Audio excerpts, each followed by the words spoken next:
అందరికీ నమస్కారం. ఇప్పుడు మన ఛానల్కి ప్రముఖ ఆధ్యాత్మికవేత్త వాస్తు పండితులు వైవిఎస్ఎస్ గిరిరావు గారు మన ఛానల్కి విచ్చేశారు. నమస్కారం గురుగారు. నమస్తే అండి. గురువుగారు, మన ఇంట్లో నెగిటివ్ ఎనర్జీ ఉంది, మనకి చీడాపీడ లాంటివి తగిలినాయి, మన కుటుంబ సభ్యులు ఇబ్బందులు పడుతున్నారు అని మనము ఏదైనా సాంకేతికంగా చెప్పగలమా?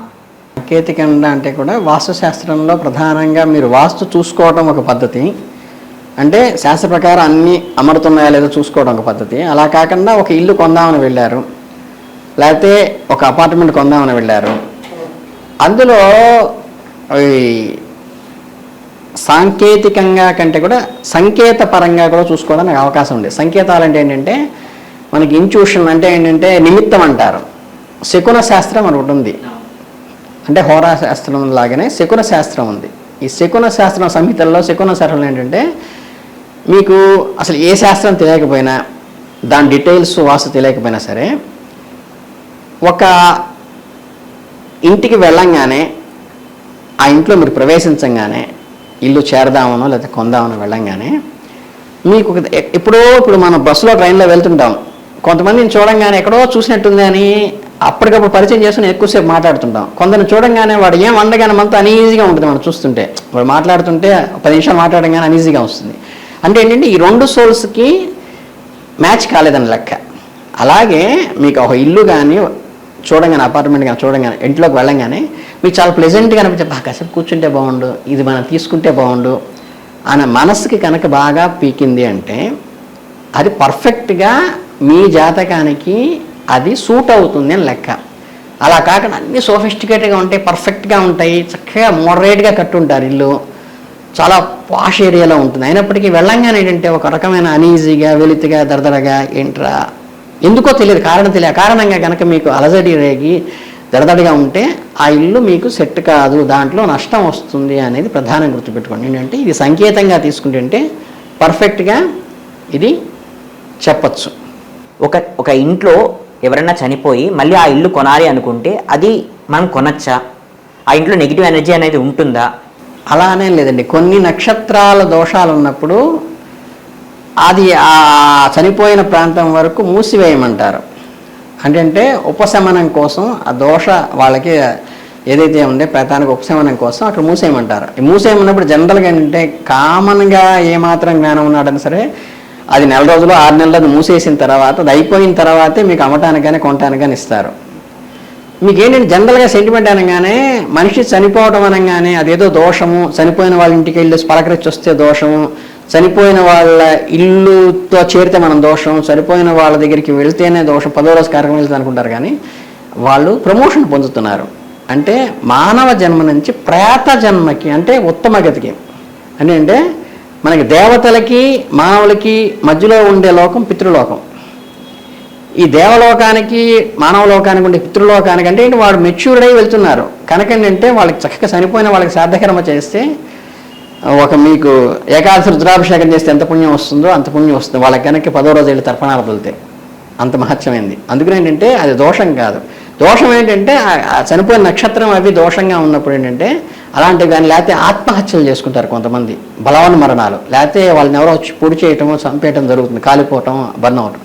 అటువంటివి ఏంటంటే అవి దోషయుక్తం కాబట్టి అటువంటి వాటికి ఏంటంటే పుణ్యావసనం చేసుకుని శుద్ధి చేసుకుని అని, అంటే మనకి వంటింట్లో పాలో పెరుగు పెట్టినప్పుడు పూర్తిగా మాడిపోయి నల్లగా అయిపోయింది అనుకోండి గిన్నెంతా, అది పూర్తిగా ఎలా అయితే వాష్ చేసుకుంటాం. మామూలు గిన్నె అంటే మామూలు తొలిచి మళ్ళీ వాడుకుంటాం పాలకి, అందులో పూర్తిగా బర్న్ అయిపోయి నల్లగా అయిపోతే ఎలా వాష్ చేసుకుంటాము. అలా ఇంట్లో ఏదైనా ఏంటంటే అది బలవన్ మరణం జరిగినప్పుడు ఏంటంటే అది పనికిరాదు. కానీ సాధారణ మన న్యాచురల్ డెత్కి ఏ పట్టింపు లేదు, శుభ్రంగా మళ్ళీ వాళ్ళు కూడా పుణ్యాహోదనం చేసుకుంటారు. 10వ రోజు పుణ్యాహోదనం చేసుకున్న తర్వాత ఇల్లు ఎవరికి నమ్మటానికి ఇస్తారు, లేకపోతే మీరు చేరిన తర్వాత అయినా అది కొనుక్కోవచ్చమ్మా, ఇబ్బంది ఏం లేదు. బలవన మరణం చెందినవి మాత్రమే కొంచెం అక్కడ ఇబ్బందికరం అని చెప్పారు తప్పితే న్యాచురల్ డెత్ అనేది మనం ఈరోజు ఆయన పోయారు రేపు మనం పోతాం, ఇవన్నీ కామన్.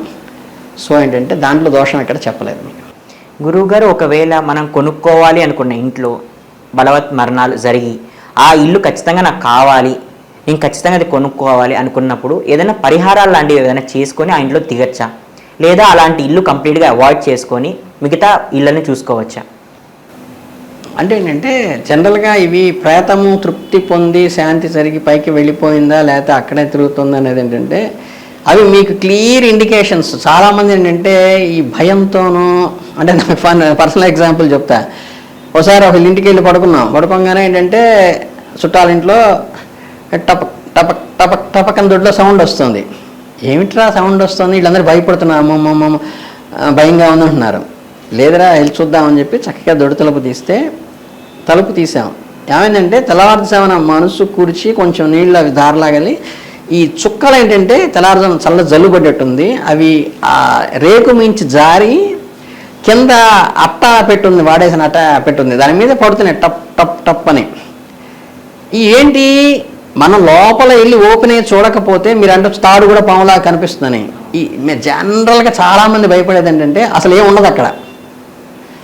మీకు నిజంగా ఏదన్నా అందులో కనుక ఈవిల్ పవర్ ఉంటే ఎలా ఉంటుందంటే మీకు సైన్స్కి ఎక్కడ అందదు.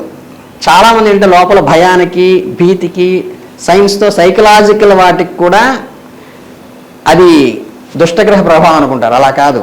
అనీవెన్గా అంటే మీకు నీరసంగా ఉంటాం, దడగా ఉంటాం కాదు. మీ కంప్లీట్ ఏంటంటే ఒకరోజు ఒకటి వచ్చింది, ఒకరోజు కడుపులో నొప్పి వస్తుంది, ఒకరోజు కంటి చూపు డల్ అయి బర్న్ అయిపోతుంది, ఒకరోజు చేతుల నొప్పులు వస్తాయి, ఓ రోజు ఏందో గుండెలో. అంటే ఏంటంటే సైన్స్కి అందకన్నా ఏ టెస్ట్లకి అందకన్నా ఏ టెస్ట్ చేసినా బాగుందంటారు. అలా అనీవెన్గా జరిగిందే మాత్రమే దీనికి సంబంధం చెప్తే రొటీన్గా మీ క్రానికల్ డిసీజులకి రెగ్యులర్గా మీకు ఉన్నదానికి వాస్తుకు ముడిపెట్టేసి ఏంటంటే అది ఎన్కాష్ చేసుకుందాము, వీళ్ళ చేతి ఏదో డబ్బులు గుంజుదాం అనుకున్న వాళ్ళు గెలిపెడతారు. వాస్తులో కూడా ఇప్పుడు ఈశాన్యం తక్కువ ఉండాలి, నైరుతి ఎక్కువ ఉండాలి. చక్కగా ఇంటికి రాగానే కొంచెం నైరుతి ఈశాన్యం కన్నా ఎక్కువ లేదండి అనుకున్నప్పుడు ఏం చేయాలంటే మనం ఈశాన్య పలుగు తీసుకురండి, ఇక్కడ పడగొట్టండి అని చెప్పి ఇంటిని పాడు చేసి చేతి పేరు నైరుతి కొంచెం పెంచుకోండి, ఒక 2 అంగుళాలు పెట్టకుండా ఎక్స్ట్రా కట్టండి. కట్టినప్పుడు మీకు ప్రైవసీగా ఉంటుంది బయట వాళ్ళతో. అలా పాజిటివ్గా చెప్పే వాళ్ళకంటే కూడా గిరిపెట్టి జాతకంలో కూడా ఇది చేసుకోండి అని చెప్పే వాళ్ళకంటే కూడా దాని మీద ఎన్కాష్ చేసుకునే వాళ్ళు ఎక్కువైపోతారు. దానివల్ల ఏంటంటే మూఢ విశ్వాసాలన్నీ వచ్చేసేసి ఏంటి దాన్ని ఉన్న సైన్స్ని సైన్స్ కాకుండా చేస్తున్నారు. అది అంతకుమించి ఏం లేదండి.